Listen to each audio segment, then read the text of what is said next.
If you're watching this video, there's a pretty good chance that you shouldn't be watching it and should be doing something more productive instead. But if you've already done your work, good for you. Either way, here are 4 useful strategies you can use right now or in the future when you really need it that will help you stop browsing memes and get to work. Number 1, install Cold Turkey Writer on your PC or Mac. If you have a paper to write and you can't stay focused long enough to start it, Cold Turkey Writer is the right app for you.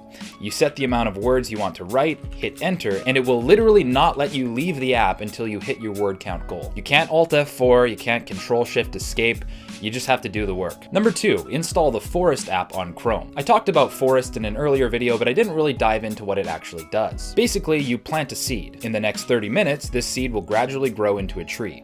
However, if you can't resist the temptation and start to browse the websites on your blacklist, your tree will wither away and die. It's a pretty simple app, it works pretty well, and you should definitely give it a try. Number 3, develop a sacred productivity playlist. So I mentioned the sacred space in an earlier video, which is a particular geographical location, a coffee shop, a library, that you treat with the utmost respect and reverence for productivity. But I'm also a big fan of music and think that everyone should have a productivity playlist. A playlist full of good study music that you only listen to when you're being productive, and you're only productive when you're listening to it. So when you press start on that productivity playlist, you have no choice but to close down all the memes, close down YouTube, Facebook, and all of that, and start writing the best damn paper you've ever written. And finally, number 4, and this is gonna sound pretty archaic, but disable your internet. Sometimes the pull to waste time on the internet is so strong, you literally have to tear away yourself from the distraction. If your paper or whatever you're working on can at least be started offline, then do it offline. Honestly, with the internet disabled, you'll probably get so bored that you'll actually want to start hacking away at the paper or whatever else you have to be doing. So that's it. Maybe some of these tips seem a little bit extreme to you, but sometimes that's the way it's gotta be. Often the best way to regain focus is to completely eliminate the distraction from the equation. So if you've got work to do, like the video, subscribe to the channel,